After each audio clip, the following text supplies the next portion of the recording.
사고의 자유. 오늘의 이야기. 누구도 나를 구해줄 수 없다. 지금 시작하겠습니다. 인간의 행복은 왜 스스로 만들어야 할까요? 우리는 흔히 이렇게 말합니다. 누군가 나를 이해해줬으면 좋겠다.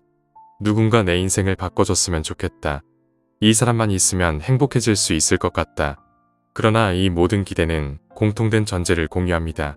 그것은 바로 행복은 외부에서 주어질 수 있다는 믿음입니다. 그리고 바로 이 믿음이 인간을 가장 깊은 좌절로 이끄는 출발점입니다. 결론부터 말하자면 누구도 나를 구해줄 수 없습니다. 이 말은 냉정하고 허무하게 들릴 수 있으나 동시에 인간이 가질 수 있는 가장 현실적인 자유선언이기도 합니다. 지금부터 왜 인간의 행복과 불행이 타인이 아닌 자기 자신에게서 비롯되는지, 왜 지속적인 행복은 구조적으로 불가능한지, 그리고 그렇다면 우리는 어떤 태도로 삶을 살아가야 하는지를 차분히 알려드리겠습니다. 첫 번째, 지속적인 행복은 존재하지 않습니다. 인간은 흔히 행복한 상태가 오래 지속될 수 있다고 믿습니다. 그러나 이는 이론적으로도 현실적으로도 성립하지 않습니다.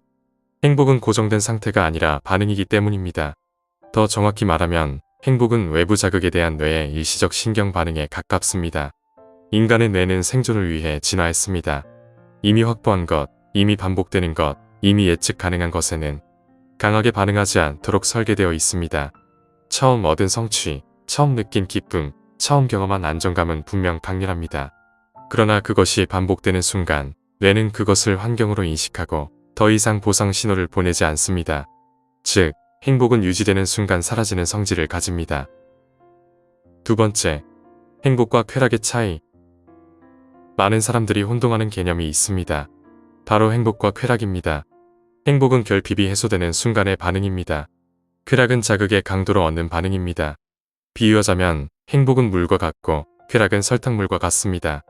물만으로도 생존에는 충분합니다. 그러나 인간은 물에 만족하지 못하고 설탕을 넣기 시작합니다. 그것이 점점 콜라가 되고 주스가 되고 술이 됩니다. 문제는 설탕물은 점점 더 많은 설탕을 요구한다는 점입니다. 쾌락은 반복될수록 내성이 생기고 행복은 반복될수록 감각이 둔화됩니다. 그래서 사람은 더 많은 돈, 더 강한 자극, 더 큰 성취를 요구하게 됩니다. 이 과정은 결코 끝나지 않습니다.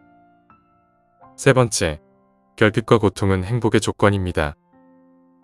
역설적이지만 분명한 사실이 있습니다. 결핍이 없으면 만족도 없습니다. 고통이 없으면 행복도 없습니다. 집이 여러 채 있는 사람에게 작가 소유는 감동이 아닙니다. 매번 1등을 하는 학생에게 1등은 더 이상 기쁨이 아닙니다. 항상 풍족한 사람에게 풍요는 일상일 뿐입니다. 행복은 언제나 이전 상태와의 대비에서 발생합니다. 아무런 고통 없이 앉아있는 상태는 중립입니다. 그러나 무릎 꿇고 벌을 받다가 다시 앉게 되면 똑같은 앉아있음이 행복으로 인식됩니다. 결과는 같지만 과정이 다르면 감정은 완전히 달라집니다. 네 번째, 뇌는 우리를 속이지 않습니다. 인간의 뇌는 잔인할 정도로 정직합니다. 도파민은 기대치를 초과한 보상에서만 분비됩니다. 연봉 5억을 받는 사람은 5억에서 행복하지 않습니다. 10억을 받아야 잠시 기쁠 뿐입니다. 그리고 곧 15억, 20억을 기대합니다. 이 구조는 부자에게도 예외가 없습니다. 대한민국 최고 부자도 고민이 있고 불안이 있으며 불만이 있습니다. 이것은 개인의 문제도 성격의 문제도 아닙니다.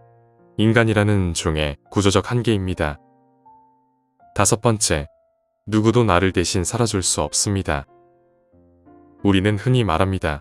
저 사람이 그렇게 행동해서 내가 힘들다. 그 사람이 있어서 내 인생이 망가졌다. 그러나 사실을 정확히 말하면 이렇습니다. 상대의 행동은 상대의 내면을 보여줄 뿐입니다. 그것에 반응하고 해석하고 감정으로 만드는 주체는 나입니다. 같은 말을 들어도 누군가는 상처받고 누군가는 웃어넘깁니다. 같은 상황에서도 누군가는 절망하고 누군가는 받아들입니다. 즉, 행복과 불행은 외부 사건이 아니라 내가 가진 조건값과 해석 방식의 결과입니다. 그래서 누구도 내 인생을 대신 구해줄 수 없습니다. 느끼는 것도, 판단하는 것도, 선택하는 것도 결국 나 자신이기 때문입니다. 여섯 번째, 관계도 구원이 아닙니다. 많은 사람들이 사랑, 결혼, 인간관계에서 구원을 기대합니다. 그러나 관계는 결코 구원의 도구가 아닙니다.